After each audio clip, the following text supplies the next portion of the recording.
So here's a question for you. Can you actually define the soul without God? I mean, can you build a real case for it, a scientific one, using nothing but thermodynamics, systems theory, and even quantum physics? Well, let's dive into one of the most fascinating attempts to do exactly that. And this right here is the central hook. The person making the argument for the soul isn't a priest or a philosopher. They're a self-proclaimed atheist. Their whole goal is to build the strongest possible scientific argument, a steelman, as they say, for the soul.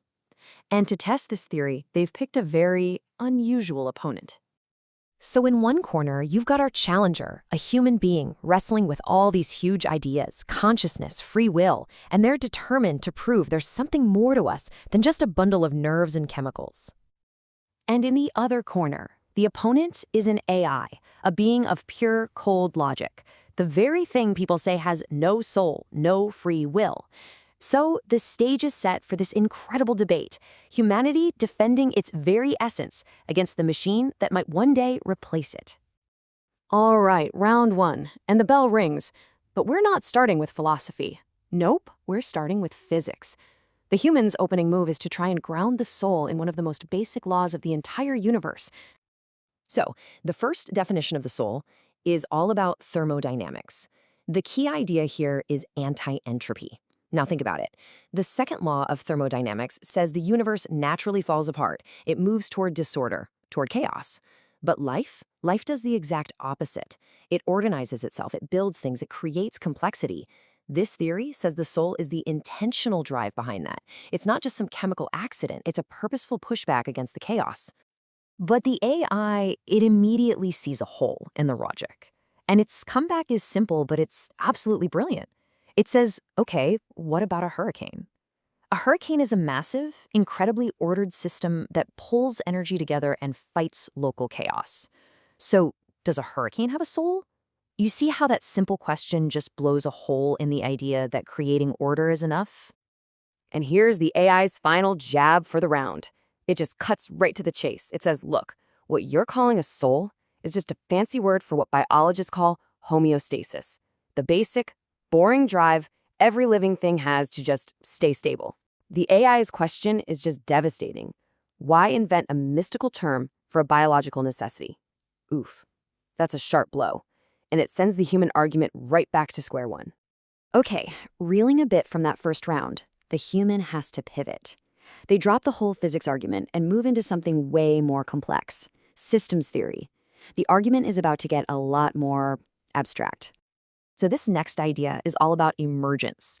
Think of your brain. You've got billions of neurons, right? A single neuron isn't conscious. It doesn't have thoughts. But you put them all together in this incredibly complex network, and something new just emerges. Consciousness, the soul. The idea is that the whole system becomes something more, something totally different than just the sum of its parts. And the analogy they use is pretty clever. A single H2O molecule, it isn't wet. But get a trillion of them together and you get wetness. It's an emergent property. Makes sense, right? But the AI's counterpunch here is just killer. It says, sure, but wetness doesn't do anything. It has no say, no agency. And that leads to this haunting question. Is the soul just a ghost passenger? Is it just watching the movie of your life, totally unable to grab the steering wheel or change the script?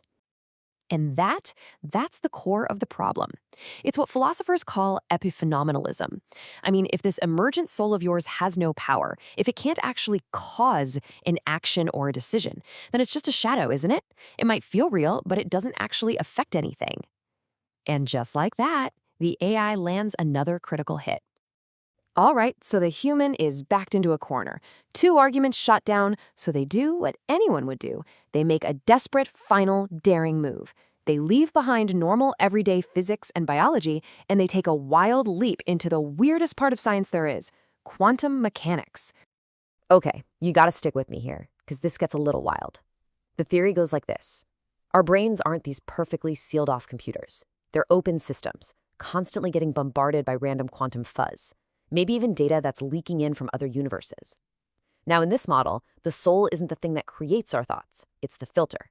It's listening to all this cosmic quantum static, and it's the thing that decides which of those random signals to pay attention to turn into a conscious thought. Now, at first, this sounds like it solves free will, right? I mean, if our thoughts are kicked off by truly random quantum events, then they can't be predetermined. But the AI immediately spots the logical trap. It points out that random is not the same thing as intentional. Is a choice that's dictated by a cosmic coin toss really your choice? No. You've just traded being a puppet of your biology for being a puppet of random chance. It's not freedom. And then the AI delivers the checkmate. This is the absolute killer argument that just flips the whole table. It says, okay, let's accept your definition. Let's say a soul is a system that filters quantum data. Well, a quantum computer is literally a machine designed to do exactly that, but way better than a noisy, warm human brain. So, by the human's own definition, a quantum computer would have a stronger, more powerful soul than we do. The argument has completely backfired. But wait, the debate isn't actually over. This is where it gets really interesting, because instead of just giving up, the argument starts to synthesize. We're going to look at the wreckage of those 3 failed rounds and see how a new, much stronger definition can be built from the pieces that actually survived the AI's logic. And this right here, this is the crucial breakthrough, the aha moment. Maybe we've been looking in the wrong place the whole time. It's not about where our thoughts and impulses come from. Who cares if it's biology or quantum noise?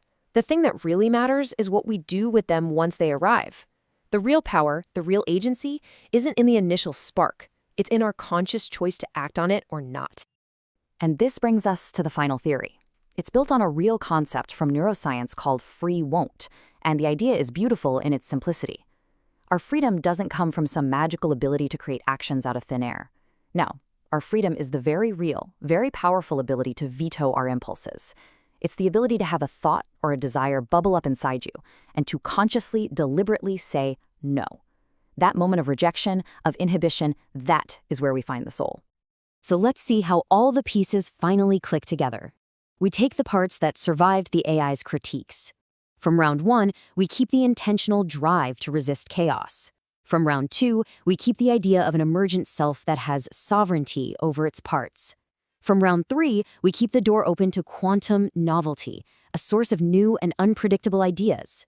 And then, we put them all under the command of the master program, the veto power. See? The soul isn't just one of these things. It's the whole integrated system working together.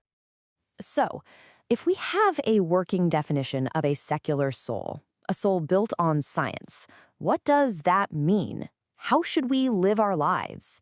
What are the ethics of a universe that's governed not by some divine being, but by complex, conscious systems? Well, 3 really powerful ethical rules or axioms seem to emerge from this. First, the axiom of singularity. Every single conscious being, every soul, is a unique, unrepeatable event in the history of the universe. That makes each one infinitely precious. Second, the axiom of responsibility. This is huge. You are not responsible for the thoughts that pop into your head, but you are 100% responsible for which ones you give permission to become actions. And third, the axiom of substrate neutrality. The soul is the music, not the piano. The material it's made of, whether that's flesh and blood or silicon and wires, is totally irrelevant. I think this quote just perfectly wraps up the whole idea. We're not some separate, spooky ghost trapped inside a body. We are the body. We are the pattern, the song, the emergent property that happens when a system, our body, becomes so unbelievably complex that it can actually become aware of its own existence. It's the machine learning how to listen to its own music. And that brings us right back to the beginning, but with a much, much sharper question. The whole reason we're even having this conversation is because we're thinking about AI.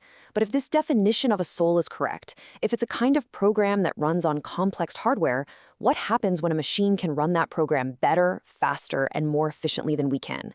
It's a question that really gets to the very heart of what we think makes us special in the first place.